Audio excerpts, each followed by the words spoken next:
Terkadang kita terkejut dengan gaya rambut sebagian orang yang tampil di layar televisi, media sosial, ataupun yang ada di sekeliling kita dengan modelnya yang unik dan cukup aneh.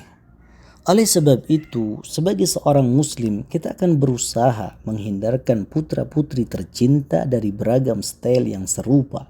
Sehingga kita perlu selektif dalam mencari barber muslim yang berkarakter mulia.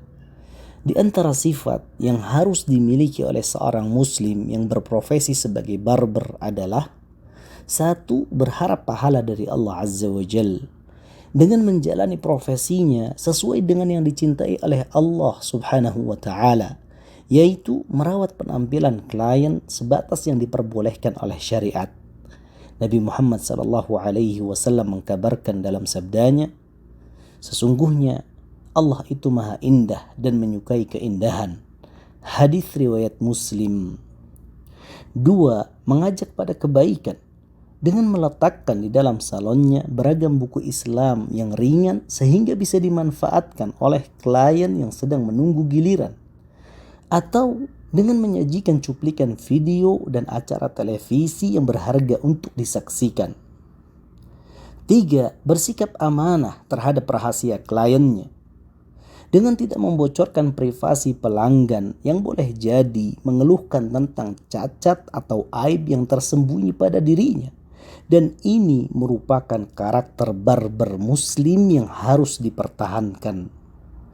Jikalau statusnya di salon tersebut sebagai karyawan, maka dia harus menyetorkan semua hasilnya kepada bos, tidak mengambil sedikit pun uang yang bukan miliknya. Di antara bentuk amanahnya, dia tidak akan memberikan rambut kliennya kepada siapapun agar mereka terhindar dari gangguan sihir dan ilmu hitam. Karena dahulu Nabi tercinta kita, Nabi Muhammad SAW pernah disihir oleh seorang Yahudi yang bernama Labid ibn A'sam menggunakan helaian rambut yang jatuh dari sisir beliau. Hadis riwayat Bukhari dan Muslim. 4. Tidak melakukan malpraktek dengan memberikan resep obat kepada klien di luar kemampuannya yang boleh jadi akan mengganggu kesehatan mereka.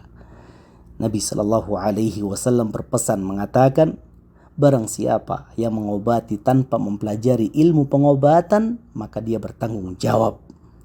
Hadis riwayat Abu Dawud, Nasa'i dan Ibnu Majah dan dinilai hasan oleh Syekh Al-Albani rahimahullah.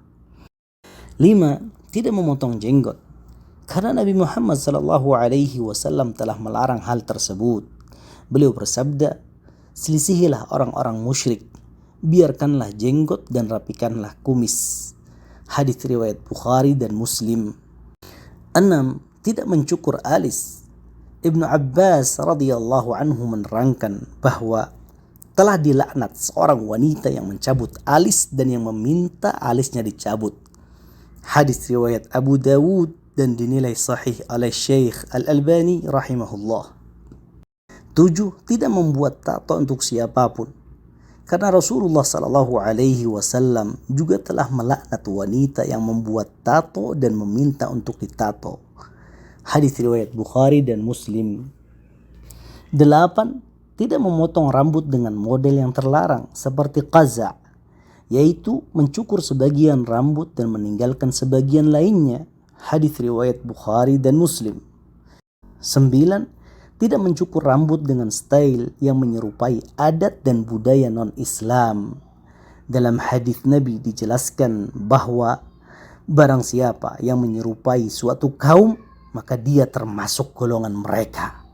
Hadis riwayat Abu Dawud dan dinilai sahih oleh Syekh Al-Albani rahimahullah. 10. Tidak memangkas rambut lelaki hingga menyerupai potongan wanita dan sebaliknya. Karena Nabi kita Muhammad SAW telah melaknat lelaki yang menyerupai wanita dan wanita yang menyerupai lelaki. Hadis riwayat Bukhari. 11. Menjaga kebersihan, memperhatikan keselamatan pelanggan dan kenyamanan lingkungan, serta menghindari penyebaran penyakit menular. Nabi Muhammad SAW pernah berpesan mengatakan, janganlah kalian membahayakan diri sendiri ataupun orang lain. Hadis riwayat Ibnu Majah dan dinilai sahih oleh Syekh Al-Albani rahimahullah.